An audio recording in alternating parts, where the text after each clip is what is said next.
Hello guys, welcome back. Today, I'm going to be talking about 10 different NHL players who I think will be traded this offseason. Now, I made a video just like this one a few months back, right before 2020 started, where I looked over 10 different NHL players who I thought would be traded in the calendar year. And obviously, 2020, I think we can all agree, did not go as planned. So I thought for this upcoming offseason, we might as well make some new predictions because, especially with the cap being confirmed to not go up too much over the next few years, I think there's going to be a lot of action this offseason, especially for the teams that are close to the cap to be able to get out of that pressure. So I think we're going to see quite a few players moved, and in this video, we're going to be discussing just that. So, who do I see being moved this offseason, the biggest names, and which big name players do I see finding new homes this offseason? Watch till the end for all my picks and all my predictions, and of course, hit that big red subscribe button for more videos just like this one. Now, getting us started in today's video with the first big name player who I think will be traded this offseason, we now go to the Vegas Golden Knights goaltending situation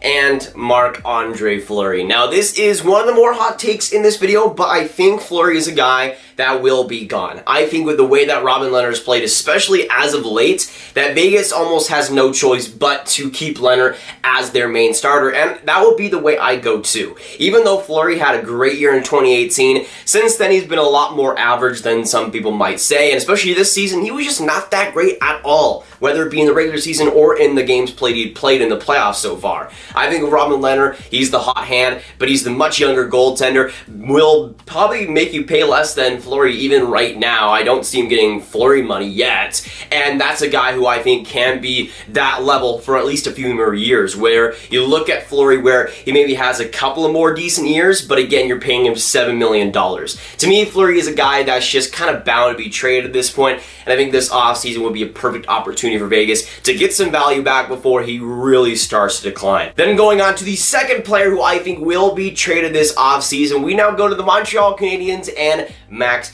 Domi. Now, both Max Domi and Phillip Danault have had a lot of rumors surrounding them, and we've seen Danault also go pretty mad about his usage with the Canadiens, which makes a lot of sense because I think he's much better than the third-line center. When it comes to Max Domi, though, he's an RFA this season and will want to get paid big money, and I'm not sure Montreal can or even wants to do that with him, at least, especially after the kind of playoffs he had, I think, with Montreal. Now, when it comes to the suitors that would love to have him, I think a team like Buffalo would be a great fit. Then Vegas, I think, also could be a really solid thing for Domi to be at. I think when it comes to Vegas' situation, maybe they trade a guy like a Paul Stastny, or maybe just have him as a third-line center, and then have Max Domi as a second-line center behind William Karlsson. I think that could work quite well, and you'd have three very solid centers there in that top nine. So I think it could work out well. And then you have New York, who's on the road, or the Rangers at least, who are wishing for his second-line center, or at least a more consistent one than Ryan Strome. I think Max Domi would be a great fit with a guy like Artemi Panarin. Those two will be freaking awesome. Then going on to the third player who I think will be traded this offseason, I have Adam Larsson from the Edmonton Oilers. I think it's just a matter of time before Larsson's gone from Edmonton. Really didn't have the greatest last couple of years. I think he still has potential to be a solid, good top 4 D-man, but I think it's probably on another team at this point. I think Edmonton gets rid of his cap hit. He has $4.1 million for this year and also next, so I think that's a cap hit that they'll want to get rid of. In terms of the teams that I think could be interested, I think Buffalo would like to have him on that D-core. New York Rangers would also, I think, could use him quite well if they can get that prime Larsson out of him. And then also, I would say the Winnipeg Jets as a team that obviously needs defense, but I think can afford Larsson for the short term and use him quite well. Now going on to the fourth player who I think will be traded this offseason, we now go to the Pittsburgh Penguins goaltending in Matt Murray. Now, I think Matt Murray is the most likely goaltender from Pittsburgh to be traded this offseason. If they end up trading Tristan Jarry, I don't even know what Jim Rutherford is doing at this point, which has kind of been the case with that Kapanen and that Johnson signing, but you get what I mean. When it comes to Matt Murray, though, I think he's a guy that over the past couple of seasons has been giving all of the opportunity for Pittsburgh in these playoffs, got the main starter job, and was just not that great. He was decent versus Montreal, but but wasn't quite good enough. And I feel like for the Pittsburgh Penguins, he just makes more sense to trade. I think he might just have more value on the market right now since he is more proven, and I think that's a player that also has a lot of versatility. He could go to a great team, but also I could see him going to a team like the Ottawa Senators, who aren't that great, but would like to bet on a young goaltender for the future. In terms of who might want him, I think Calgary is up there. The Oilers might want to get him as well, and obviously, as I said, the Sens, but also I would say the Sharks might be in on it as well. Again, there is a lot of options for Murray because he's so young and has that potential to rebound well. So for Pittsburgh, the options are almost limitless, but the option really is to trade Matt Murray. Don't trade Jari. Please, Rutherford. I swear, if you trade Jari, Never mind. Going to the fifth NHL player who I think will be traded this offseason, we now go to Sean Monahan of the Calgary Flames. Now, it's been heavily rumored of what Calgary might do this offseason, if they're going to get rid of some big pieces of the core, and I'm not sure if they're going to get rid of a guy like Johnny Gaudreau, but I think Sean Monahan is pretty likely at this point. Personally, that's the player who I would trade right now if I had the choice. To me, Sean Monahan is just a confusing player. Solid offensive game for the most part, but defensively he's just an absolute black hole. But even this year offensively was just not what he used to be in years prior, especially in 2019 where he was really riding up the coattails of Johnny Gaudreau. To me, Johnny Gaudreau is the guy I would trade last. Obviously he had the worst, or one of the worst years of his career, but over that stretch beforehand, he was one of the better wingers in the entire NHL. So personally, that's not who I would go for. Monahan is a guy, though, that I think can be pretty replaceable. Obviously, would hurt Calgary in the short term, but if you're able to get some big assets back, I could really see it being beneficial for them.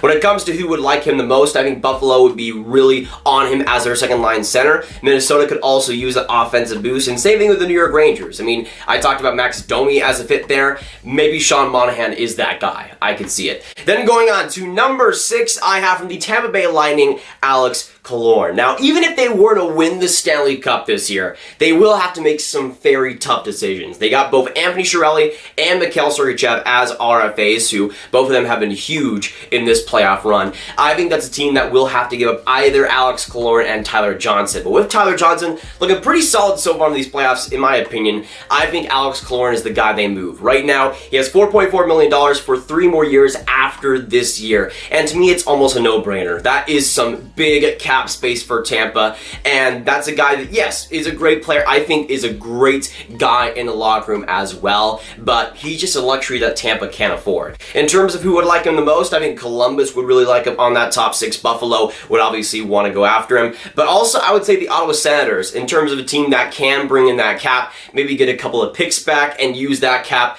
as leverage in a trade. I could really see that going down, and we already saw with Tampa and Ottawa how Ryan Callahan went there in the Ottawa trade, so I think that relationship is already pre-established there. Then going on to the 7th player who I think could be traded in this offseason, we now go to the Buffalo Sabres and Brandon Montour. Now, Montour is a guy that potential-wise, I still think can become a top 4 defenseman, but ever since he was traded from Anaheim and been in Buffalo, he's just been a rough guy. Like, this season especially, it's just not been good whatsoever. And we know, Buffalo is where defense goes to die, but I think it would be best for his career if he's able to get out of there. Obviously, he is an RFA, so he has a little bit of leverage there, but I think Buffalo's going to be able to get rid of him, and I think there'll be a lot of teams interested. The first and the main ones, I think, would be the Calgary Flames, the Chicago Blackhawks, and the Edmonton Oilers as good fits for young defensemen that can really rebound well. Then going on to number 8, I have from the New York Rangers, Pavel Buchnevich. Now, Buchnevich is a guy that if New York could keep, I think they would want to,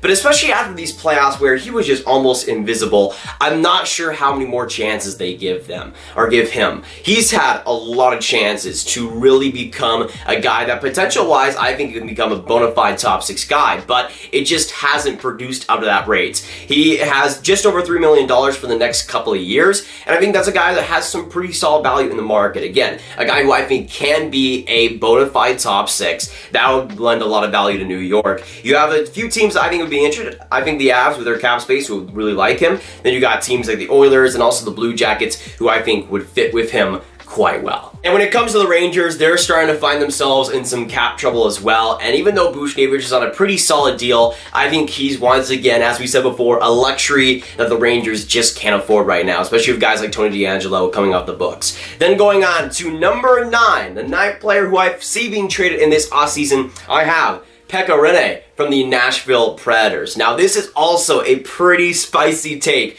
but I see them going fully on Juuse Saros, getting a backup, but trading Pekka Rinne. Now, this could totally not happen if they just keep him for the leadership and the mentorship for Saros, but I see Rinne as a guy that if Nashville wants to get some serious cap space, I think he's a guy that could definitely go. The problem is that when you look at their guys, I mean, Ryan Johansson is up there $8 million, Kyle Turris making $6.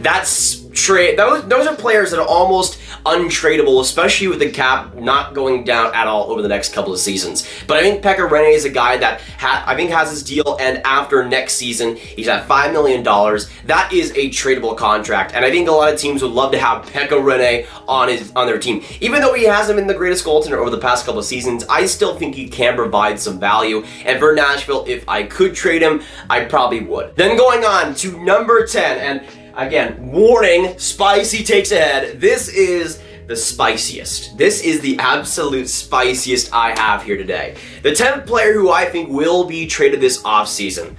Just keep in mind, again, keep an open mind. Oliver Ekman-Larsson. I think OEL is going to be traded this offseason, making upwards or more than $8 million for like the next 7 years. That's a guy that is almost an unmovable contract at this point. But I think if Arizona wants to get rid of some cap space, which I think they are definitely going to do with this new ownership, I think they're going to make some big moves off the cap. You could look at a guy like Alex Goligoski as well as a guy that could be moved. I think OEL is the guy that they move. And honestly, if you could move that contract, that's a pretty good deal for the Coyotes. Now, I love OEL. I have his freaking jersey in my closet, but if we're being honest here, since about 2017, he's been a lot more average than people give him credit for. And I don't know, I just feel like with OEL, unless he can rebound well next season, if the Yotes give him a chance, I'm just not sure he's even close to worth $8 million at this point. I think he's still a decent defenseman who offensively can provide some value, but to me at least, his prime days are over. Maybe it's just the mileage, maybe it's just the stuff he's endured, but if you can get that contract off the books, I think that would be huge. And I think there are some teams that could bring that on. You have teams like the Winnipeg Jets, who I think would be a pretty great fit. Maybe if they bring him on, he could do better for them. I think the Buffalo Sabres, if they're one to add some big time talent, could get him as well with the cap space that they have. And then also the New Jersey Devils. I mean, we saw them get PK Subban in the last offseason. I think Oliver Ekman-Larsson is a guy that can take on, and if Arizona was in the situation where they could give some picks over to get that contract off the books, then I think New Jersey would love to get that done. He would be, I think, a solid guy on them, get some big play time, and would be the face of that franchise almost at that point. So for Arizona, yes, it is a hot take, and it could definitely totally not happen, but right now, that's my hot take. It's going to happen, and it's going to happen this offseason. Do not at me. And I mean, with Arizona, I don't even know what's happening there, so